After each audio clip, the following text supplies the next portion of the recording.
wabarakatuh. Wabarakatuh. Alhamdulillahirabbil alamin, segala puji bagi Allah Rabb semesta alam yang menciptakan dan mengatur seluruh alam semesta ini, dan tentunya pada kesempatan yang berbahagia ini itu juga dalam rencana Allah insyaallah, dan semoga kegiatan kita pada hari ini diridhoi oleh Allah Subhanahu wa taala.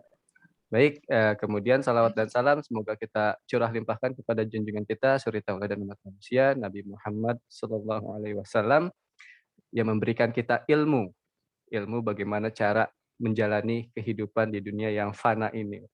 Insyaallah. Ya, seperti itu. Pertama-tama terima kasih kepada Mas Teddy sebagai pemilik buku Nasihat Diri gitu. Dan nanti akan memiliki usaha penerbit sendiri insyaallah. Makanya mental nih. Iya. Kemudian terima kasih juga sudah hadir Bu Hikmatiani Nastiti selaku Ketua Yayasan Bening Indonesia, Bapak Ibu guru serta Bunda Ayah sekalian yang turut berpartisipasi hadir di kegiatan pagi hari ini. Sebelum kita mulai, iya Bu. Sebelum kita mulai kegiatan pada hari ini, mari kita awali dengan membaca basmalah bersama-sama. Bismillahirrahmanirrahim. Kemudian kegiatan ini akan dipandu langsung oleh Bu Hikmatiani Nastiti. Kepada Bu Nas, kami persilakan waktu dan tempat. Ya, alhamdulillah. Terima kasih Pak Rosid. Ini tadi saya sudah terpental, jadi sekarang pakai HP. Mudah-mudahan lancar ya. Bu Erin akan membackup ketika nanti ternyata. Oh, ini udah sebentar. Jadi dua. Oke. Alhamdulillah. Assalamualaikum warahmatullahi wabarakatuh. Bu Nastiti suaranya dua kayaknya tuh. Mungkin salah satu di. Nah. Tes. Sudah terdengar? Soalnya tadi tidak. Ya. Assalamualaikum warahmatullahi wabarakatuh. Assalamualaikum. Alhamdulillah. Teman-teman, Pak Teddy, ya alhamdulillah kita bisa bertemu lagi pagi hari ini dalam belajar kita 2 pekanan ya, dan mudah-mudahan istiqomah nih. Targetnya 6 kali pertemuan di awal itu berjalan dengan sesuai dengan jadwal ya. Baik, kita mulai saja. Ketika 2 kemarin kita sudah membahasnya sih banyak banget ya, saya mau ngerangkum juga bingung, tapi luar biasanya ini semua kita masih ngobrol. Oh, tidak ada suaranya katanya. Di saya ada. Di saya ada jelas, kok. Bu. Ya jelas, Bu. Jadi kita masih fokus membahas buku Nasihat Diri, bukan membahas, membedah ya langsung dari Pak Teddy sebagai penulisnya. Ya, dibahasnya sedikit-sedikit gitu, tapi ternyata catatannya banyak banget dan banyak hal-hal kecil. Kita, kalau saya pribadi anggapnya ini kan ya ini ternyata kecil banget gitu ya, hanya dari beberapa kalimat, tapi ternyata penulisan ini karena sebenarnya ditulis sebagai nasihat diri ya Pak Teddy ya. Iya. Ya dari yang Pak Teddy tergerak tuliskan lalu menulis. Ini diari ya sebenarnya Pak Teddy ya. Tadi yang ada diari permintaan ini yang nasihat diri untuk insan produktif ya. Iya betul. Nah, Pak Teddy hari ini teman-teman dan Pak Teddy juga para orang tua murid yang sudah hadir ya. Kita hari ini masuk ke bab 8. Tapi saya akan gabungkan dengan ternyata bab 8 sama bab 14 sebenarnya ada apa? Ya nyambung lah ya, tentang masalah rencana. Saya membacanya juga luar biasa nih. Di dalam ya teman-teman yang sudah baca bukunya mudah-mudahan bisa mengikuti dengan lebih ini ya, baik. Pak Teddy mengawal. Bukunya udah nyampe ya? Sampai kalau ini tinggal diambil di perpustakaannya. Bismillahirrahmanirrahim. Ini dari surat Ar-Ra'd ayat 11. Sesungguhnya Allah tidak akan mengubah keadaan suatu kaum sebelum mereka mengubah keadaan mereka sendiri. Ini insya Allah bagi para ustazah yang ada di sini, udah paham banget ya. Karena kita Hafal ini mah. hafal, mendapatkan nasihat dari para ustadz, ulama kita gitu kan. Nah, memang tidak ada tidak ada sesuatu yang besar itu tanpa direncanakan ya Pak Teddy ya. Dan juga nggak ada lah orang yang berani mengeluarkan uang besar, di sini tulis untuk membeli jasa arsitek ya untuk membangun rumahnya. Nah, ada yang menggelitik nih. Ternyata dari bagian rencana ini yang di bab 8 ini, hal yang teramat penting biasanya tidak berjumlah banyak. Ini kaitannya dengan rencana tentang jadwal, tapi ternyata ada hubungannya dengan kehampaan nih Pak. Kalau dari semuanya ya. Jadi kalau di akhir malah saya mengambil insight-nya, rencana yang membuka pemahaman untuk memulai langkah awal sejatinya sudah lebih dari cukup. Gitu. Jadi kan rencana tidak ada yang sempurna, ya. Maka rencana yang membuka pemahaman untuk memulai langkah awal. Ini hubungannya antara rencana, jadwal, langkah awal ini sama di dalamnya juga ada yang namanya terlindas akan kesibukan, Pak. Oke. Nah, Pak Teddy nulis ini ya. Jadi ini. Jadi kalau dilihat flow-nya kan agak nyambung dengan beberapa bab sebelumnya waktu kita bahas soal menjadi ahli misalnya gitu ya. Iya. Oke. Oh ya, saya belum menyapa tadi. Bismillahirrahmanirrahim. Assalamualaikum warahmatullahi wabarakatuh. Karena ada beberapa orang tua juga yang baru bergabung ya. Ini moga-moga bisa sama-sama belajar lah. Nah, di bab-bab sebelumnya tuh kita bahas soal ini, soal menjadi ahli misalnya ya, yang kata kuncinya selalu melakukan proses pendalaman secara berkesinambungan kan, dan seringkali kenyataannya gitu, secara teori nggak pernah rumit-rumit amat gitu kan. Jadi Bu Nasiti itu kenal ya teman kita Mas Darmawan Aji yang lagi sering posting soal dia belajar ini main golok Pak, main golok gitu ya. Nah, jadi karena dia rajin posting, jadi kita bisa bandingin postingan awal ya dia baru mulai sama postingan yang belakangan ini. Gerakannya udah berbeda gitu. Nah, seringkali kan orang mungkin misalnya melihat tuh postingan yang sekarang misalnya udah agak lancar gitu ya, udah bisa dilempar, dibalikin lagi gitu. Nah, tapi orang nggak pernah lihat bahwa sebenarnya kok dirunut dari video pertama sampai sekarang kegiatannya itu aja.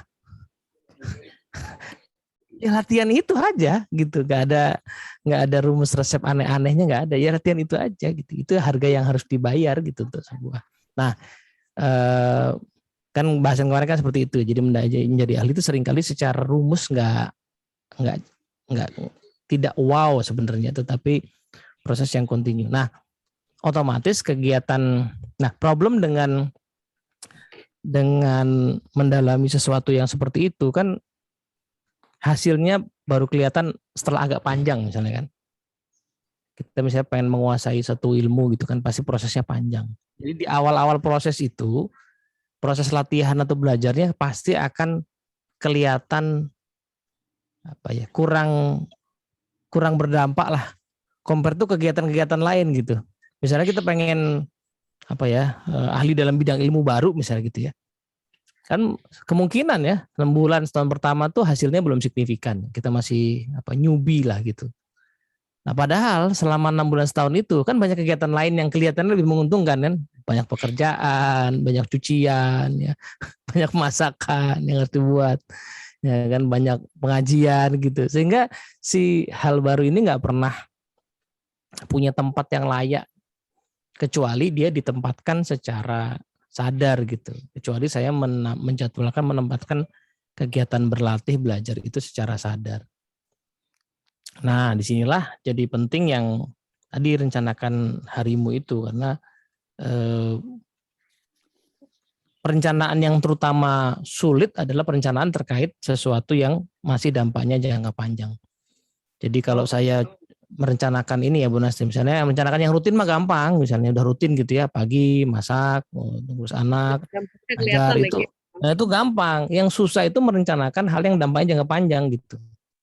Di usia di usia 50 apa 60 saya pengen jadi apa, kan masih berapa tahun lagi ya kan. Iya. Nah di hari ini saya nyicilnya itu kan itu yang rumit tuh. Naruh di mana nih cicilan saya hari ini nih gitu. Nah, itu yang challenging, padahal ya ini satu-satunya cara untuk nanti bikin yang diperkirakan di usia 50 itu. Nah, saya kok akhirnya memahami sesungguhnya Allah tidak mengubah suatu kaum itu jadi kayak gitu loh. Jadi ini bukan sekedar soal yang yang gede, soal misalnya kalau kita nggak beriman ya apa namanya, bukan hanya soal itu, tetapi soal seperti ini tadi ya. Seringkali memang kalau nggak kita sendiri yang menjadwalkan, memasukkan ya aktivitas kunci itu ke dalam jadwal kita, ya nggak akan kejadian. Karena memang dia akan kalah dengan hal-hal lain yang kelihatannya lebih urgent gitu ya. Berarti tadi kuncinya kalau kita memang dalam hidup itu kita perlu membangun dulu tujuan visi kita itu apa ya Pak? Karena kan untuk membuat ya kan, kalau rencana kecil-kecil itu kan tadi kita mungkin lebih suka melihat hal-hal yang langsung berdampak di depan mata. Ya. Artinya kalau kita memang mau buat sesuatu yang besar, ya itu harus dituliskan dulu. Sesuatu yang besar itu apa, begitu ya? Ya, betul. Dan itu perlu dicicil. Nah, cicilannya itu yang mulainya itu kan harus direncanain, karena dia kemungkinan kalah tuh. Dan kalah gitu. Ada orang yang pengen nulis buku misalnya. Wah, saya kan nulis buku nggak bisa-bisa, nggak jadi-jadi. Bukan nggak bisa jadi, karena nulis buku itu kan sebuah lompatan besar ya. Langsung jadi penulis buku kan besar. Kan perlu dipotong dulu, nulis artikel dipotong jadi nulis curhatan gitu ya, bikin blog. Dipotong lagi ke nulis satu paragraf misalnya. Jadi kan anggaplah itu yang paling make sense ya. Oke, berarti saya harusnya nih tiap hari latihan nulis satu paragraf, harusnya begitu. Nah, aktivitas ini kan nggak langsung kelihatan dampaknya kan. Iya. Ya. Jadi pasti kalah tuh sama, aduh ntar dulu deh mau nyuci mobil, ntar dulu deh mau ngepel gitu. Gitu. Padahal ya dia idealah cicilan-cicilan yang akan nanti membuat tujuan besarnya tercapai kan. Oke, jadi kaitannya kita merencanakan itu, ya gambaran besarnya itu kita harus pegang dulu ya Pak ya. Karena untuk masukkan prioritas kan ya betul, sesuatu itu memang enak yang kelihatan Pak, yang langsung kelihatan ya. Iya betul. Nah ini loncat dulu Pak Teddy ke bab 14. Setelah tadi membuat rencana tadi tentu yang diawali dengan kita membangun visi kita nanti, visi jangka panjang yang jadi apa. Nah, yang menarik ini di bab 14, kerjakanlah apa yang direncanakan. Ya, di paragraf pertama, lepaskanlah kalimat ketiga, Pak. Lepaskan tangan dari meja dan pena, wujudkan apa yang diharapkan segera. Nah, ini sebenarnya kalimatnya sederhana, tapi dalam sekali, Pak. Kenapa Bapak tulis begini? Apa yang membuat Pak Teddy menulis, benar banget nih, jelek banget, lepaskan tangan dari meja dan pena tuh maksudnya adalah, ya rencana sudah selesai, lalu jalankan gitu ya? Iya, jadi ya tadi ya pertama kita akan menjadi ahli kalau kita punya visi tentang menjadi ahli ya. Terus visi itu dibangun dengan merencanakan aktivitas yang mengantarkan ke sana. Ntar nih ada suara. Mute ya. Udah saya mute. Saya cuma khawatir kalau ada suara tuh nanti ada pembicaraan rumah tangga yang kedengaran gitu, kan nggak enak juga ya. Sudah sering terjadi itu. Iya kan, gitu. Jadi ketahuan kalau Pak Ade ternyata lagi diomelin istrinya, kan nggak enak ya kan. Istri tetangga belum nikah ya. Istri ayahnya. Istri ayahnya ya. Padahal di sekolah berwibawa banget gitu, tapi kan ternyata diomelin kan. Tadi saya mana? Oh tadi itu ya. Nah pas sudah bikin rencana itu kadang-kadang ya balik lagi mulainya itu loh. Jadi kayak energi paling besar dari setiap hal itu kan selalu energi dorongan pertama kan.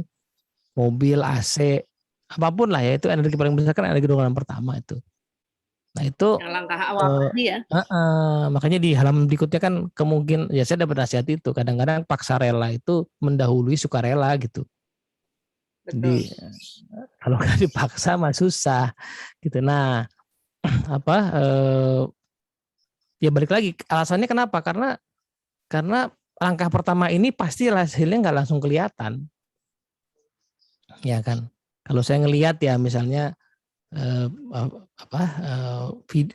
saya mulai aktif YouTube lagi kan 2018 akhir, ya kan? Terus di-compare dengan video saya yang sekarang itu secara kualitas jauh, jauh. Jadi dulu itu masih kelihatan ya, saya mencet handphonenya, terus saya pencet lagi karena saya nggak tahu cara motongnya dulu kan, pokoknya dari handphone posting aja gitu, terus baru belajar cara ngedit, belajar itu kan belakangan. Dan lucunya adalah saya tuh ngedit video misalnya itu masih pakai segala yang udah ada di laptop saya, Bu Nas. Saya pakai apps yang ada di laptop saya yang udah dari dulu ada, cuman kan ya balik lagi ini karena nggak pernah menginvestasikan ya waktu untuk ngoprek, yang ngulik dan belajar. Dan menariknya, terus kok sekarang saya bisa ngeditnya? Belajar dari mana? Dari YouTube, tutorial di YouTube. Cara masukin gambar, cara motong itu cuma dari YouTube gitu. Ada semua. Berarti kan orang zaman sekarang itu secara akses kepada pengetahuan itu hampir-hampir nggak ada batasannya ya. Kita bayangin zaman kita kuliah nih, Bu Nas. Buku terbatas, ya kan? Buku terbatas, adanya di perpus. Ya, itu pun fotokopian, ya kan? Fotokopian di perpusnya sendiri fotokopian. Ya. Kita minjem mesti tinggal KTM, ya kan? Jadi kalau nggak kita balikin status kemahasiswaan kita hilang tuh, karena KTM-nya ditahan, ya kan? Ya, Terus nggak ada file PDF, nggak segampang sekarang nyarinya kan gitu. Nah di zaman sekarang nggak masalah. Mau cari mau cari di perpusnya ada, mau cari file PDF-nya gampang banget nyarinya gitu. Ya itu bajakan sih ya anyway, tapi artinya aksesnya udah nggak ada batasan. Jadi batasannya apa? Batasannya adalah kemauan untuk melangkah itu, melangkah kemudian memulai rencana gitu kan.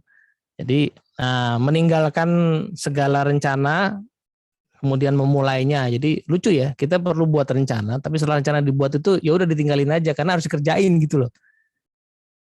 Itu yang ini, yang makanya saya tulis di sini tak akan langsung lahir hasil yang sempurna, maka tak ada cara lain selain langsung mulai mengerjakannya. Jadi yakinlah sekian percobaan bersama itu ya pasti jelek gitu. Jadi saya suka dapat curhatan kalau enggak komentar dari teman-teman yang lagi mulai belajar nulis gitu. Kemudian Mas tolong dikasih feedback tulisannya. Saya langsung nanya, mau dikasih feedback apa minta dipuji? Saya bilang gitu. Yang jelas nih, feedback beneran lo tak feedback, tapi nanti jangan sakit hati gitu ya. Oh ya kalau gitu ini aja komentar Mas, biar tulisan saya nggak salah. Ya salah itu pasti ada, udah tenang aja gitu. Nanti tulisanku kalau jelek gimana? Ya jelek ya pasti, nama juga baru mulai. Udahlah terima aja lah. Terimalah bahwa tulisanmu di awal tuh pasti jelek, pasti salah, pasti ngawur gitu. Cuman saya nggak mau kasih tahu, nanti kamu putus asa. Nanti kamu tahu sendiri kok setelah tulisanmu 100 gitu. Terus baca yang pertama pasti tahu, kok aku ngawur ya gitu. Tapi kan yang pertama itu nggak mungkin, yang pertama itu berjasa kepada yang 100 kan. Tapi terimalah bahwa pasti jelek, pasti ngawur, pasti ngaco gitu ya. Terima aja udah. Kalau bahasa teman saya telan aja udah, pahitnya telan aja. Iya, tapi kadang-kadang kan kita pada di sini kan sebenarnya ditulis juga ada rasa males, ragu, takut itu manusiawi ya Pak. Ya, jadi itu terjadi pada insan yang produktif gitu. Nah, berarti ada hubungannya kan antara produktivitas dengan rencana dan kemauan untuk memulai. Iya. Gitu. Pak Teddy, ya, video di YouTube udah ada berapa ya? Wah, kalau sekarang nggak tahu berapa banyak. Seminggu sekali paling enggak, kadang-kadang kalau lagi banyak tuh berarti saya lagi kurang kerjaan, ya kan. penasaran kenapa sih Pak, visinya apa sih Pak bikin YouTube banyak? Karena saya salut nih teman-teman ya, silahkan buka channel YouTube-nya Teddy Prasetyawan. Teddy Prasetya Yuliawan. Itu banyak banget dan akhirnya saya belajar Seven Habits Pak Teddy. Setelah membaca buku, itu lihat video, saya catat gitu ya. Terus saya ceritanya begini, Pak Teddy tuh dari awal-awal yang subscribe itu nggak ada loh. Yang like juga nggak ada loh. Tapi istiqomah banget gitu. Saya penasaran nih Pak. Kira-kira ada kaitannya dengan yang ini nggak? Ada lah. Ada. Jadi dulu saya punya YouTube tuh dari lama, dari awal-awal 2009 kalau nggak salah, video awal-awal saya tuh yang asal posting. Ya, terus tahun 2018 akhir saya ya kayak dapat hidayah lah gitu ya. pengen lanjutin channel ini. Nah, dapatlah saya satu artikel ya, saya lupa tuh. Artikel online, teman saya yang ngasih linknya. Itu di artikel itu ada wawancara dari Atta Halilintar. Jadi ada yang nanya, Bang, gimana caranya bisa jadi YouTuber kayak Abang gitu. Nah, ada yang nanya gitu, anak muda lah berarti kan. Terus, nah tipsnya si Atta Halilintar itu saya terpukau gitu ya. Saya nggak suka nonton Atta Halilintar, by the way ya. Isinya sih saya nggak suka, teman. Kalimat dia di artikel itu kok memukau saya. Jadi dia bilang begini, kamu coba bikin konten setiap hari selama 500 hari deh. Saya langsung bengong tuh baca tulisan itu. Ini anak kok memahami hakikat sekali ya gitu ya. Karena coba kita hitung deh Bu. 500 hari itu berapa lama tuh? 1,5 tahunan ya kali ya. Coba deh.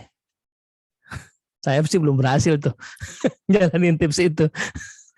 Ya kan, saya masih paling banter seminggu sekali. Yang konsisten insya Allah seminggu sekali.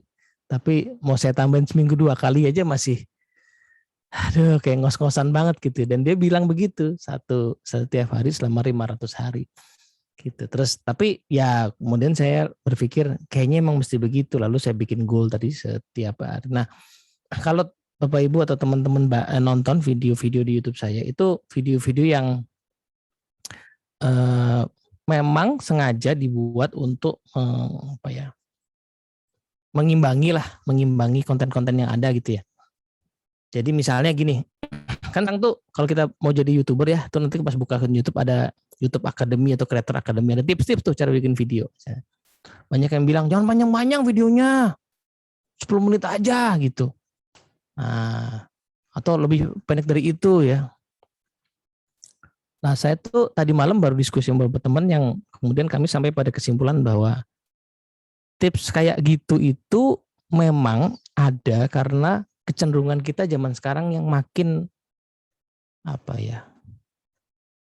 Instan. Makin instan, makin cepat kehabisan napas untuk sesuatu yang mendalam. Oke, iya. Jadi boro-boro dikasih buku setebel ini gitu. Boro-boro. Waduh, dikasih video lewat dari 10 menit aja langsung gitu kayaknya. Kenapa? Karena kita di entertain dengan video pendek 1 menitan. Video pendek 1 menitan yang hampir-hampir nggak ada isinya gitu ya. Hampir-hampir nggak ada isinya. Kita di entertain ya. Apalagi saya tuh sampai sekarang kekeh nggak mau install TikTok. Sama istri saya tiap hari ngiracunin TikTok banyak yang bermanfaat gitu kan. Saya tahu banyak yang bermanfaat, belajar saham segala macam dari situ. Tetapi yakinlah bahwa yang bermanfaat itu cuma secuplik. Kalau mau belajar beneran sama orangnya, ikutin kelasnya gitu. Gak mungkin dari TikToknya. Yakinlah gitu. Jadi problemnya dengan video pendek itu adalah kita di entertain dan dibiasakan untuk mikir yang tadi yang pendek, yang permukaan, nggak pernah mendalam. Nah, saya pengen melawan itu. Jadi saya pengen justru bikin sesuatu yang ya cukup dalam, yang deep gitu. Kemarin saya baru upload video baru setengah jam, ya 4 giga. Ya. Nguploadnya aja 2,5 jam. Ngupload ke YouTube-nya 2,5 jam. Terus saya bilang jangan panjang-panjang lah bikinnya. Terus saya bilang begini, masalahnya aku nggak tahu cara bikin video pendek. Jadi kalau saya bermaksud mendekin gitu, gimana caranya mendekin? Kan kalau saya pendekin, nanti yang saya maksudkan di belakang nggak kemasuk dong, nggak kebahas gitu. Ya, akhirnya kok, tapi kan konsekuensinya ya yang nonton mungkin sedikit. Video-video saya itu paling nonton 50, 100 paling banyak. Gitu ya. Ada beberapa video yang ini lucunya. Ada beberapa video yang cukup banyak ditonton orang itu yang sebenarnya secara editan parah banget gitu, nggak diedit ya. Video yang paling banyak sekarang, video saya paling banyak ditonton orang tuh video demo coaching sama teman saya Surya Kresnanda, itu paling banyak ditonton orang. Itu cuman rekaman lama direkam pakai handycam gitu, suaranya pun nggak jelas gitu. Saya curiga yang nonton sih teman-teman. Iya, saya curiga yang nonton tuh teman-teman saya yang lagi belajar coaching, dia ngulang-ngulang aja karena butuh belajar gitu. Jadi, bukan karena nah gitu sih. Jadi justru pengen membalikkan itu ya. Karena saya yakin ada orang-orang yang nantinya perlu dan jenuh dengan yang permukaan. Dia pasti pengen cari lebih dalam. Nah, kalau ngomong-ngomong Seven Habit, bedah buku Seven Habit itu asal muasalnya saya sederhana. Saya browsing kan, saya cari di YouTube. Ada nggak sih yang bahas Seven Habit mendalam gitu? Nggak ada. Adanya cuma video 10 menit tentang Seven Habit, video 5 menit tentang Seven Habit. Terus saya bilang sama teman-teman di Dinamis, kita nih sanatnya jelas loh Seven Habit ya. Kita nih orang yang sanatnya jelas dengan Seven Habit. Iya kan, saya kan dapat ijazah dari guru saya Pak Andiral ya, dapat ijazah dari Franklin Covey, dapat ijazah dari Stephen Covey. Kok kita nggak bikin gitu ya? Itu yang paling berhak kita membedah ini gitu. Kita yang sanatnya paling jelas gitu. Kok kita nggak bikin? Ya udah kita bikin itu. Ya, artinya tadi visi Pak Teddy kan berarti jelas ya. Tidak ingin ya melawan arus itu sebenarnya tetap pada jalan yang Pak Teddy inginkan. Seseorang itu ketika ingin menjadi ahli, ingin menjadi mendalami sesuatu, maka ya itu jangan sampai hanya tadi menyaksikan sebuah permukaan aja atau mungkin buku tipis-tipis gitu ya Pak Teddy ya.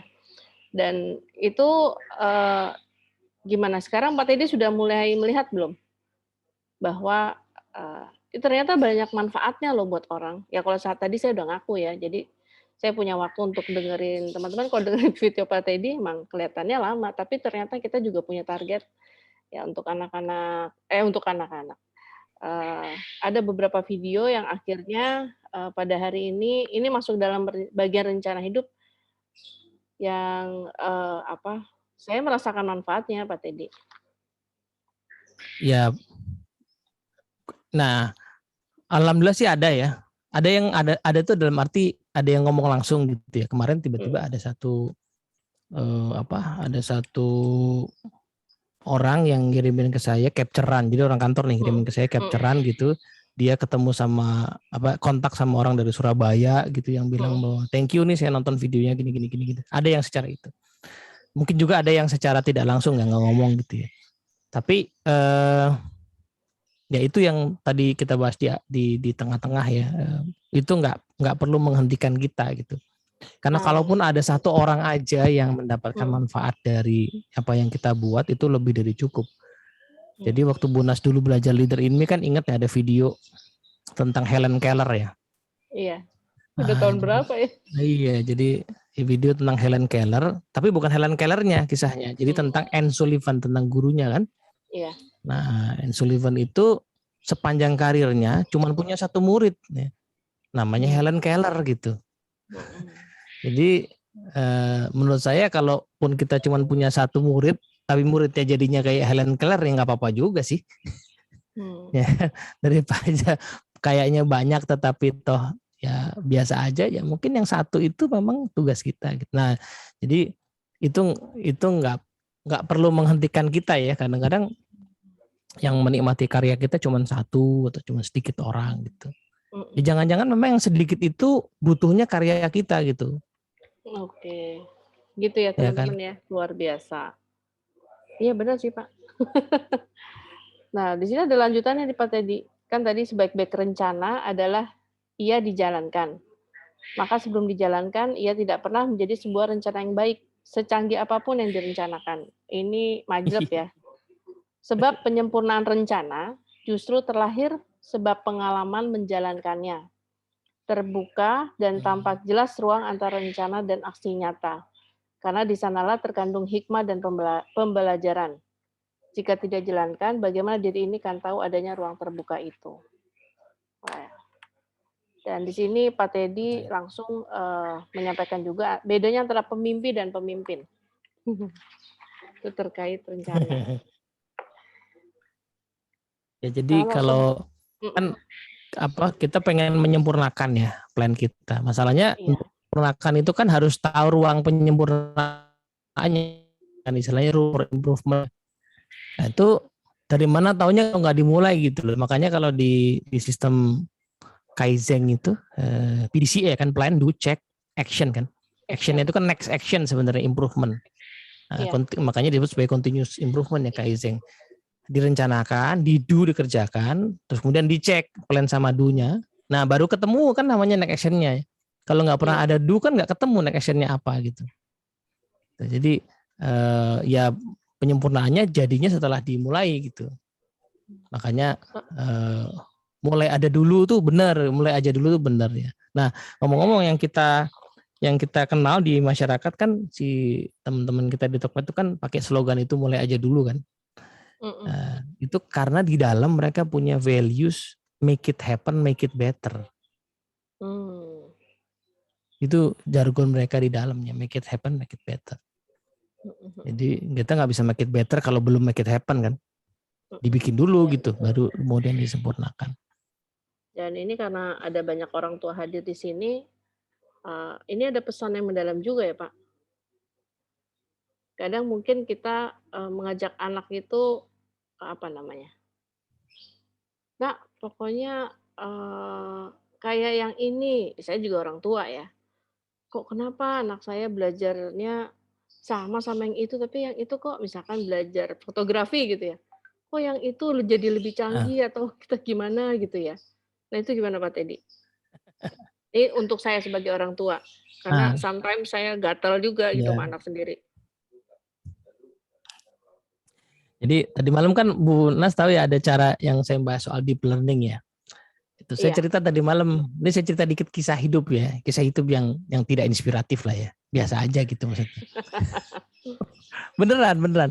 Karena gini, kita tuh sering lihat orang, itu orang-orang yang wow ya. Kalau di kurva normal tuh dia sebelah kanan. Ya kan. Nah, padahal jauh lebih banyak orang yang rata-rata kan yang di tengah-tengah itu. Itu kan jauh lebih banyak gitu ya. Jadi kalau di zaman sekolah kita ada orang yang nilainya bagus-bagus, terus dapat ranking. Kalau zaman dulu masih ada ranking ya, dapat ranking, kemudian juara umum, kemudian organisasi, ikut lomba, itu bukan saya. Saya tidak termasuk dalam golongan itu. Ya, jadi saya selalu ada di golongan rata-rata di rata tengah gitu. Yang selalu membutuhkan waktu untuk akhirnya sih bisa dapat sesuatu. Akhirnya ya, misalnya nih saya contoh ya. Saya tuh jadi ketua OSIS waktu SMA.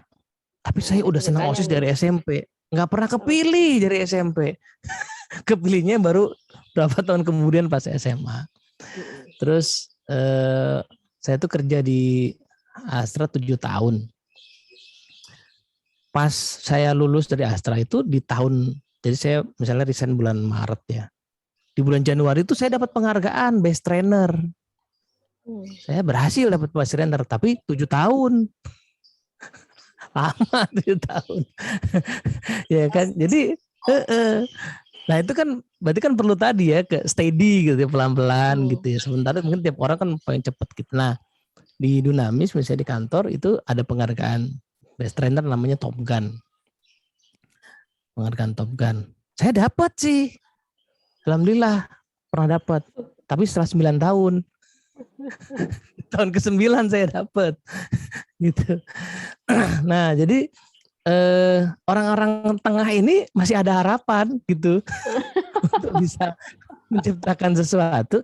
Cuman mungkin bukan di tahun pertama, tahun kedua gitu ya. Mungkin di tahun ke-7, tahun ke-8 gitu. Nah, saya baru baca nih. Nanti baca buku The 8 Habit ya. Pak Stephen Covey itu cerita di buku itu. Oke. Jadi Pak Stephen Covey itu mulai nerbitin buku terus bikin company sendiri. Itu umur 50 tahun loh Bu Nas. Dia tuh udah profesor di BYU, kaya lah ya, profesor di sana. Plus dia juga keluarga kaya sebenarnya. Jadi dia baru pensiun dini itu di usia 50 bikin company. Jadi dia bukan seperti Mark Zuckerberg gitu, umur 30 tahun, Masih 25. muda. Bukan, kagak. Dia tuh udah tua, anaknya udah banyak, baru dia bikin bisnis. Nggak langsung sukses juga. Gitu. Nah, karena dulu saya penasaran kan dia meninggal umur 80 tahun tuh. Terus setahu saya Dunamis aja berdiri tahun 91. Berarti dia sebelum itu nggak lama. Berarti umur berapa ya? Saya hitung itu umur 60-an berarti kan. Gitu. Ternyata dia bilang dia startnya yang resign itu baru umur 50 tahun. Jadi nggak ada masalah kalau nanti umur 50 baru buka warung gitu, nggak apa-apa menurut saya mah. Buka warung gitu, ayam geprek misalnya, nggak apa-apa. Kan kali aja jadi ayam goreng parasit ya kan, seperti Kentucky Fried Chicken ya kan. Nggak apa-apa juga kalau baru umur 50 tahun, menurut saya sih nggak apa-apa. RFC. Roasted fried chicken. Nah, pandangan kita terhadap berbagai variasi manusia itu yang mungkin perlu dikalibrasi gitu ya, bahwa bahwa ada mungkin orang yang kelihatannya cepat misalnya perkembangannya, tapi ada mungkin yang tadi kok itu normal.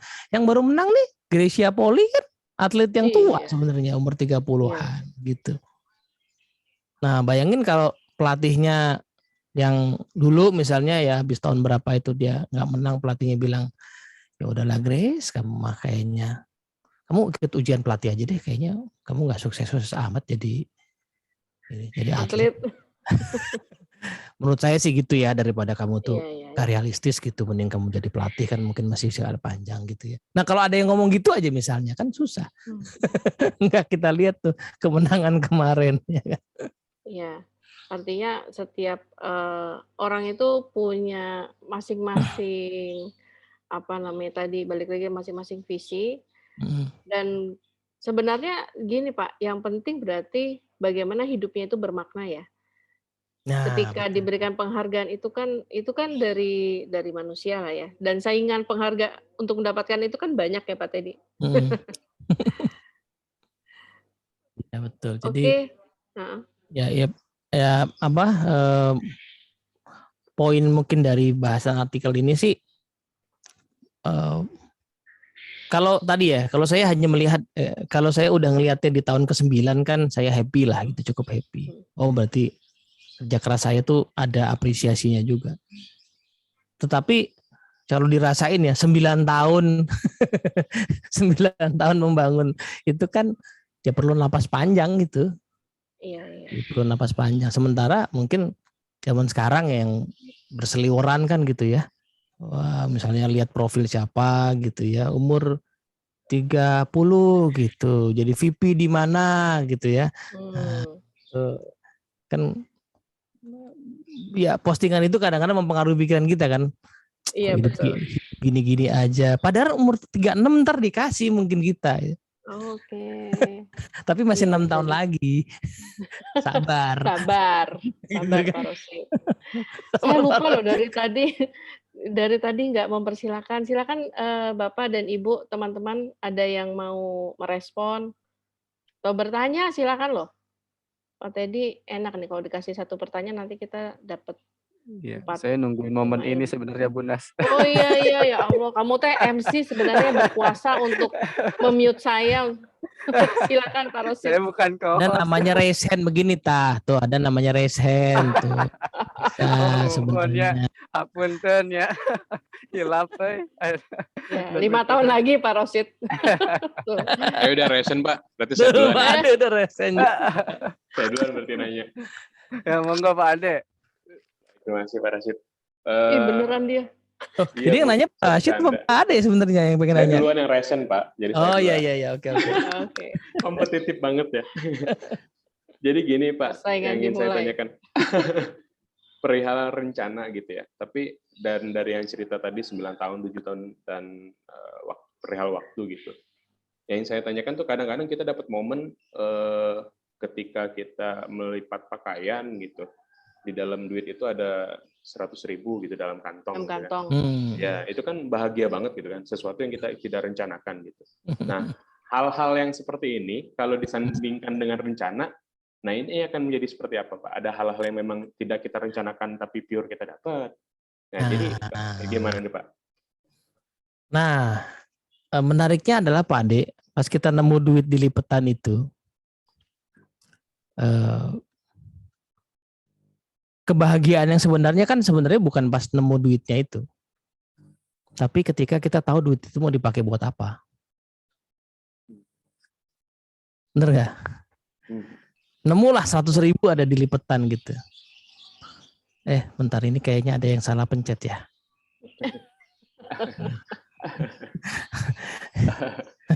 Gak apa-apa, it's happen ya. Jadi terus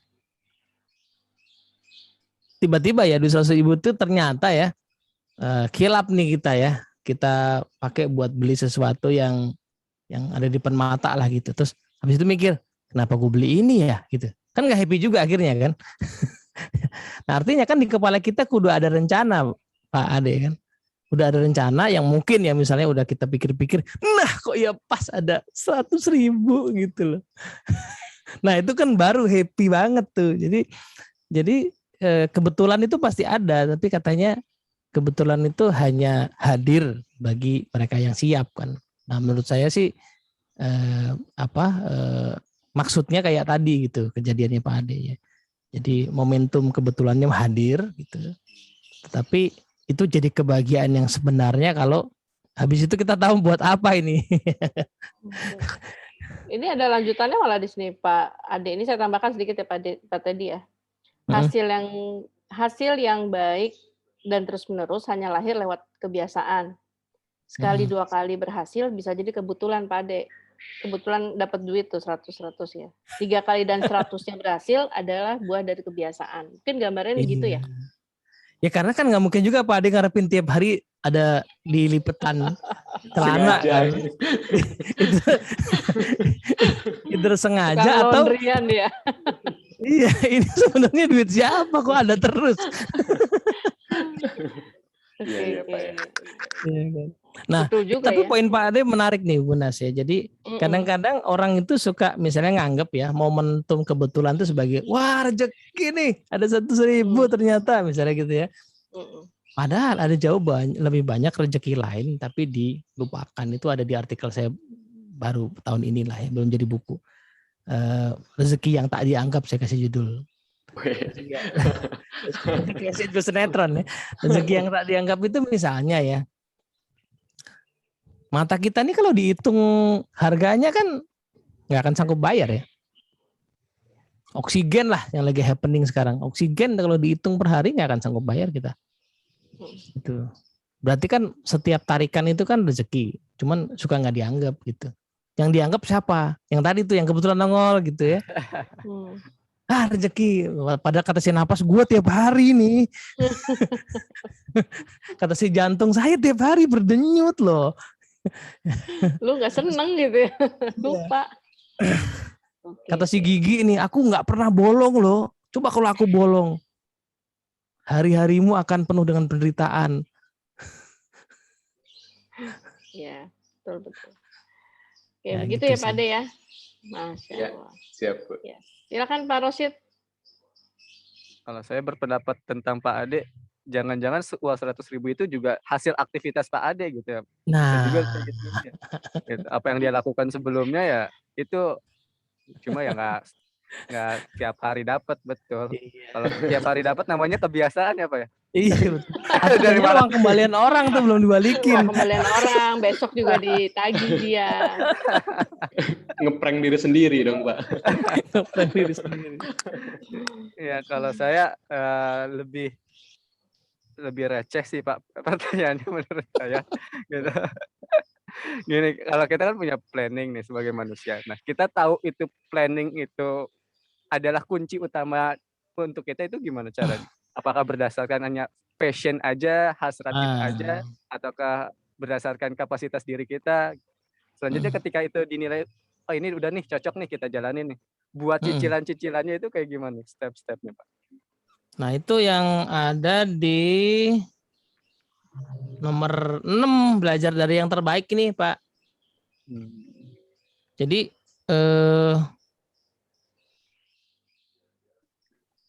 cara paling gampang kan belajar modeling ya. Beberapa minggu lalu ada baru meninggal tuh psikolog namanya Albert Bandura, itu legendaris ya, umurnya tua banget.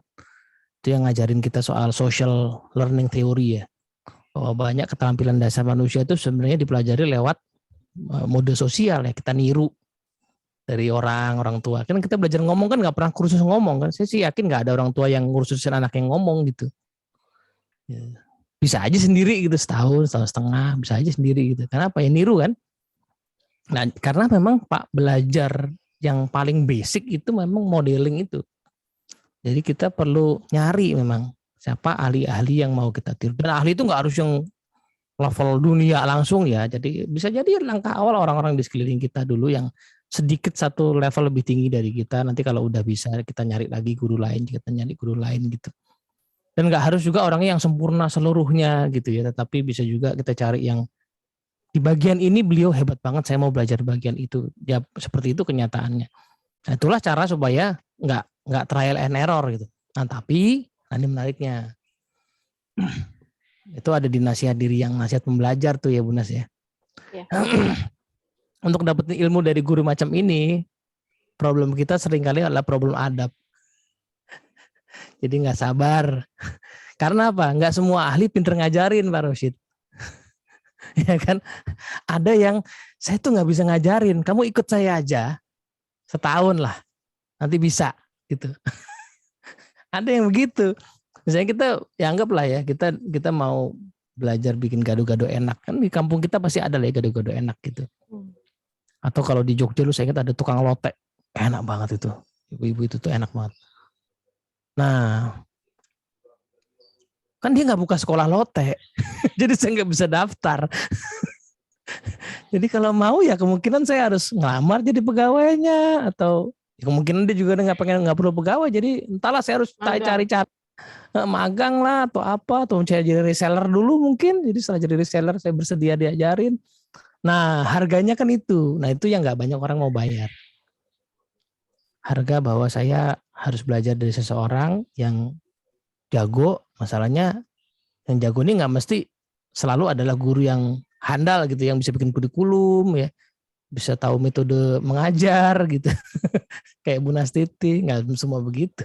Kebanyakan adalah orang yang udah ikut saya aja lah gitu.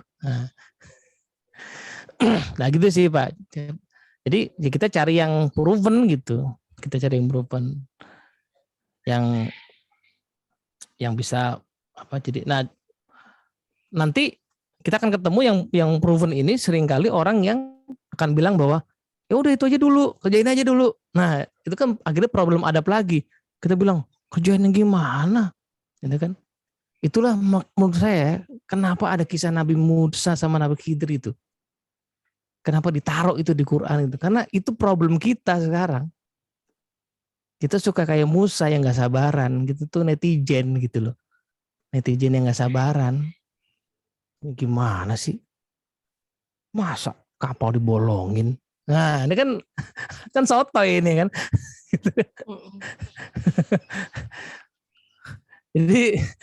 Jadi itu sih Pak Rashid kayaknya mah. Artinya tadi kalau saya coba nangkep, Pak Rosyid perlu apa? Kepastian di awal, apakah rencana saya ini berjalan dengan baik? Gitu? Saya butuh kepastian apakah rencana ini udah sesuai dengan diri saya gitu. Kadang memang kan ada rencana yang akhirnya itu jadi jadwal yang ditinggalkan aja, nggak dilaksanakan gitu. Itu problemnya di kita atau di jadwalnya, di targetnya? Ya, itu problemnya di kesabarannya sih. Anggap saya udah tahu nih, saya belajar di Bu Nastiti, saya udah tahu kata Bu Nastiti begini nih latihannya gitu. Karena habis itu problemnya berarti kesabaran saya aja gitu kan. Karena Bu Nastiti sebagai ahli udah bilang begitu, kamu lakukan aja, tapi setahun nggak akan sebulan lah, nggak cukup 2 bulan, setahun lah. Percayalah gitu. Nah, kalau ahlinya udah bilang begitu kan berarti tinggal sisanya kesabaran kita kan. Sehari, 2 hari, seminggu, 2 minggu. Ada satu riset yang menarik soal habit nih. Riset ini menemukan bahwa satu perilaku yang dijadikan habit, yang berusaha dijadikan habit itu ada range-nya ternyata ya. Paling cepat itu 18 hari. Jadi ada possibility itu bahwa kita bangun habit satu, kita lakukan tiap hari, tadi paksa rela gitu ya, 18 hari jadi habit. Tapi berita buruknya paling jauh itu 256 hari. Jadi ada orang yang dipaksa tiap hari hampir setahun ya, 3/4 lah. 3/4 tahun baru jadi habit gitu ada. Nah, rata-ratanya itu di 66 hari. Jadi sekitar 2 bulan. Jadi berarti kita bisa bilang lah kira-kira minimal itu 2 bulan ya kan. Ada sih yang 18 tapi kan nggak banyak, itu kan cuma paling cepat ya kan. Rata-ratanya 2 bulan. Berarti kan kalau kita membiasakan sesuatu at least 2 bulan. Cuman 2 bulan itu baru terbiasa. Belum jago. Ya kan. Mau jago 10.000 jam. Nah, 10.000 jam itu kalau dihitung-hitung berapa kan kata Anders Ericsson itu sekitar 10 tahun ya. 10 tahun. Dan 10.000 jam itu kan kalau kata penelitinya si Anders Ericsson itu adalah deliberate practice ya, latihan yang terus-terusan dinaikin dosisnya.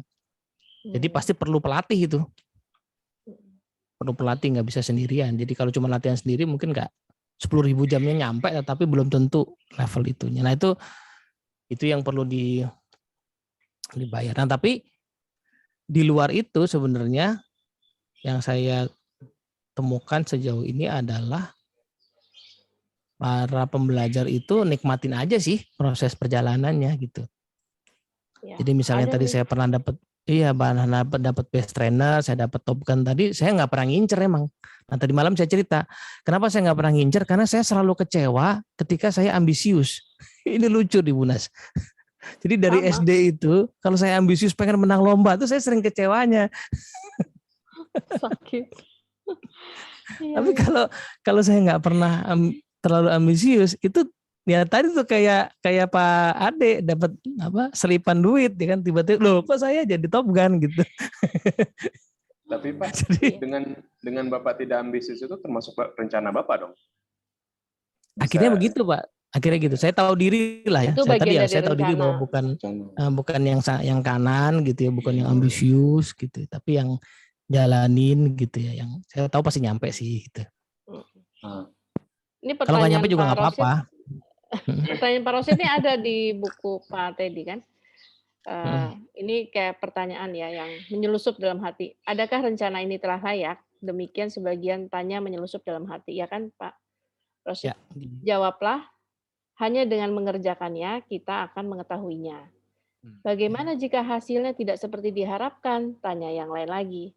Jawablah, maka tugas diri inilah untuk belajar dan memperbaikinya. Apa kata orang jika rencana ini tidak berhasil? Jenis lain muncul. Ya mungkin dari orang tua kita, pasangan kita gitu kan. Jawablah, apa kata orang pada insan yang hanya bisa merencanakan namun tidak pernah menjalankan? Wah, luar biasa tuh jawabannya Pak Rosid, halaman 65. Ambil, beli bukunya. Ya, namanya juga ikhtiar ya. Ini sebenarnya terakhir mau ada 4 menit sih untuk menyempurnakan jawaban Pak Rosid ya. Ayo loh. Yeah. Sebenarnya langsung masuk ke bab berikutnya, berdoalah niscaya dikabulkan. Nah, ini juga kelihatan kan sederhana ya, Pak Rosid dan teman-teman ya, Pak Bapak dan Ibu. Di dalam surat Al-Mu'min ayat 60, berdoalah kepadaku, niscaya akan aku perkenankan doamu. Di dalamnya, nih bagi sisi insan produktif, ini yang Pak Teddy dalam waktu 3 menit lagi nih Pak. Sisi lain doa itu adalah pemicu. Maka insan produktif sedemikian meyakininya Pak, meyakini ampuhnya doa, hingga mereka tidak pernah luput meminta. Itu pertama, insan produktif. Yang kedua, sisi lain doa adalah pemicu usaha. Pada doa yang baik, yang tepat, ada resapan kejernihan dalam pikiran menelusup ke dalam perasaan. Maka pelajarilah doa, wahai diri, lalu bacalah dengan perlahan, hayati hingga ia bersihkan pikiran dari bayangan keraguan tuh Pak Rosid. Ya Pak Teddy, monggo sebagai penutup nih, masalah doa apa sih yang berbeda, insight atau ya insight yang Pak Teddy dapat lah ketika menulis yang bab ini. Jadi kalau di yang kecil, yang pendek banget yang bisa saya tangkap ya, Ya. banyak doa di Quran itu kan bukan jadi logikanya gini, doa yang diajarin di Quran itu doa yang paling bagus lah, ya kan, doa yang paling bagus, sebab nggak mungkin dimasukin kalau nggak penting gitu. Jadi selalu harus curiga begitu kan, ini kenapa masuk gitu kan. Nah, menariknya nggak ada tuh doa yang saya pengen jadi usaha gitu misalnya, terus saya pengen punya rumah misalnya, kok nggak ada contoh jenis kayak gitu ya, gitu.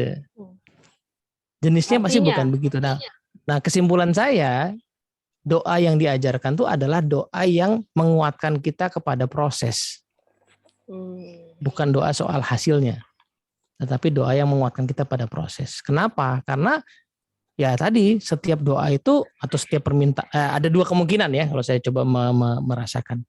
Pertama adalah karena doa yang minta barang, minta apa itu nggak usah diajarin, kita udah bisa sendiri. Kan buktinya begitu, kita udah punya banyak keinginan kan, nah, jadi nggak usah diajarin, kita udah bisa sendiri. Yang diajarin adalah doa yang mungkin kita nggak alamiah memintanya, yaitu doa untuk terkait dengan proses. Karena kan kemungkinan doa itu kan 3 kan. Pertama langsung dikabulkan, ya kan. Yang kedua ditunda pengabulannya, dikasih tapi nanti ditunda. Nah, mungkin kalau saya tadi ya di tahun ke-7, tahun ke-9 gitu, tapi dikasih kok, ya kan. Tapi agak lama gitu. Yang ketiga, tidak dikabulkan, tetapi diganti yang lebih baik. Nah, cuman dari 3 possibility ini, semuanya kan sama, yaitu 3-tiganya perlu ikhtiar. Ya kan? Yang langsung dikabulkan itu perlu ikhtiar. Misalnya, anggaplah ya tadi ya, selipan di celana saya bukan duit 100.000 kayak Pak Ade, tapi cek senilai 1 miliar ya. Buat Teddy nih nggak salah ya kan. Saya mau beliin Mercedes misalnya, kan tetap aja perlu ikhtiar. Saya perlu nyari mobilnya, dan saya perlu pikirkan nanti cara merawatnya bagaimana, ya kan. Jadi yang pertama aja, kalaupun dia kabulkan perlu ikhtiar. Yang kedua, yang ditunda juga lagi-lagi perlu ikhtiar. Jadi kita perlu konsisten terus sampai nanti momentumnya dikabulkan. Yang ketiga, diganti yang lebih baik, kan juga sama, ya kan? Untuk mendapatkan yang lebih baik itu kan perlu usaha gitu. Tadi kalau saya cerita bayangin Pak Stephen Covey, dia sangat mudah loh untuk tidak memulai perusahaan baru. Pertama, dia itu tadi ya udah profesor, udah tinggi gitu ya, bisa aja sampai pensiun jadi profesor. Keluarganya keluarga kaya, dia mau udah anak sultan, jadi udah punya warisan gitu sebenarnya. Kalau cuman tinggal nunggu tua mah gitu. Tapi dia kenapa mengambil jalan berliku? Mengapa mengambil jalan mendaki? Nah, itu salah satu ayat yang saya suka ya. Kamu tidak mau mengambil jalan mendaki. Gitu. Nah, jalan mendaki itu butuh di 3-tiganya, terkait doa itu 3-tiganya itu sih. Nah, yakin kita ya karena gampang banget ya. Gampang banget bagi Allah mengabulkan apapun permintaan kita. So easy. Pertanyaannya, emang kalau dikasih kamu bisa pakainya gitu. Saya membayangkan ya, anggaplah tiba-tiba saya dikasih hadiah Ferrari gitu. Saya bingung juga makainya gimana. Saya pakai kemana? Ya konon kata Raffi Ahmad. Iya, memang kata Raffi Ahmad, Ferrari yang asli dari Italia itu di Jakarta nggak bisa dipakai karena macet di sini. Jadi mesinnya panas. Ngebul. Dimodif dulu Pak. Dimodif dulu, datangin montirnya dari Italia langsung, kan rempong banget. Mending beli Avanza kali. Tapi 6. Tapi 10 gitu ya. Bisa dirental. Iya, emang kalau kamu dikasih bisa makainya. Nah, untuk bisa makainya kan tadi bangun kapasitas dulu. Oke, iya betul. Ya, terima kasih nih Pak Rosid. Pertanyaannya jadi kan memberikan jawaban yang luar biasa ya buat kita semua. Saya tutup ini dengan terakhir tulisan Pak Teddy di masalah doa. Salah satu jalan pengabulan adalah teguhnya diri untuk terus berusaha. Bangunnya tubuh meski sempat terjatuh dan senyumnya bibir padahal perih merintih. Ya, jadi teman-teman yang hari ini senyum merintih karena kepagian yang kuotanya apa? Ya, alhamdulillah ya, ini adalah kesempatan tadi kata Pak Teddy, ya kadang kita mendapatkan kesempatan mendapatkan tadi Pak Dedeng 100.000 ya, tapi ternyata sebenarnya sudah banyak hal lain yang sudah kita dapatkan, tapi kita lupa bersyukur ya. Pak Teddy, jazakallah khair ya atas belajarnya hari ini kayaknya mesti 3 jam Pak Teddy. Karena baru 2 Bapak, 1 bab lagi sama doa. Ya, teman-teman semoga mendapatkan manfaatnya. 1 jam ini insya Allah ketika kita niatkan memang untuk meningkatkan kapasitas diri juga ya karena Allah. Nah, lalu kita lanjut untuk berdoa. Ya, tadi bagaimana kita bisa meresapi doa-doa kita ya Pak Teddy ya, sehingga kita tahu doa-doa kita itu akan menuntun ke arah mana jiwa kita ini akan berjalan, raga ini akan berjalan ya. Baik, dari saya sebagai moderator mengucapkan baik terima kasih dan mohon maaf lahir batin. Saya kembalikan kepada Pak Rosyid untuk menutup. Ya. Hatur nuhun Mas Teddy dan Bu Nastiti sebagai moderator dan pengisi materi untuk hari ini. Kalau saya catatnya intinya semua kembali kepada waktu yang kita sediakan. Tadi kita memodel, kita lihat YouTube 10 menit, itu kan modalnya semuanya waktu sebenarnya. Jadi kembali lagi waktu dan keinginan kita, bagaimana effort kita, usaha kita untuk mencapai semua hal itu. Baik, terima kasih sekali lagi untuk Pak Teddy, Bu Nastiti, Bu Sumarti, para Bapak Ibu Guru dan Ayah Bunda sekalian yang telah hadir pada hari ini. Insya Allah kita bertemu lagi di 2 pekan ke depan, gitu. Di jam yang sama, jam 6 pagi, gitu. Otak kita masih fresh-freshnya. Gitu. Walaupun luka bantal ya. Iya. Perut lapar sih sebenarnya. Perut lapar. Nah, sarapannya belum. Iya, terima kasih sekali lagi. Kita akhiri dengan baca hamdalah, istighfar dan doa kafaratul majelis. Alhamdulillahirabbil alamin. Subhanakallahumma bihamdika asyhadu an la ilaha illa anta astaghfiruka wa atubu ilaik. Sekian dari saya selaku MC pada hari ini. Mohon maaf apabila ada kekurangan dan kesalahan kata. Assalamualaikum warahmatullahi wabarakatuh. Waalaikumsalam warahmatullahi wabarakatuh. Terima kasih semua yang sudah hadir. Pak Teddy, terima kasih ya. Ya, sama-sama pamit ya. Ya. Assalamualaikum. Waalaikumsalam.